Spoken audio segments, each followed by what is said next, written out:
మానవుడు జన్మ జన్మలో చేసిన కర్మలకు కర్మ ఫలాన్ని మాత్రం అనేక జన్మలెత్తుతూ అనుభవిస్తూనే ఉంటాడు. మళ్ళీ జన్మ ఎత్తినా ఈ జన్మలో కూడా పాపాలు పుణ్యాలు చేస్తూ ఉంటాడు. మళ్ళీ వీటి కోసం ఎత్తవలసిన జన్మల సంఖ్య పెంచుకుంటూ పోతాడు. ఇలా జీవి జనన మరణ చక్రాలలో ఇరుక్కుంటాడు. చేసిన పాపపుణ్యాల ఫలితాలను కాసేపు దుఃఖ రూపంలోనూ మరి కాసేపు సుఖరూపంలో అనుభవిస్తూ ఈ సంసారం అనే సాగరంలో ఈదుతూ ఒడ్డుకు చేరుకోలేక మునిగిపోతూ ఉంటాడు. దాచిపెట్టిన ధనము పరులపాలు, అందమైన దేహం అగ్నిపాలు, అస్థికలన్నీ గంగపాలు, మనం చేసిన దాన ధర్మాల పుణ్యఫలం మాత్రమే మన పాలు. ఇది తెలుసుకొని అందరూ బ్రతకగలిగితే ప్రపంచమంతా శాంతి పాలవుతుంది. అన్నింటినీ తట్టుకోవడమే కాదు, కొన్ని వ్యామోహాల నుంచి తప్పుకోవడం నేర్చుకున్నప్పుడే మన జీవితం చాలా సంతోషంగా ఉంటుంది.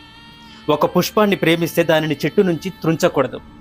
దానిని త్రుంచితే అది వాడిపోతుంది. ఆ పుష్పంపై మనకున్న ప్రేమ వ్యర్థమైపోతుంది. దాని అందాన్ని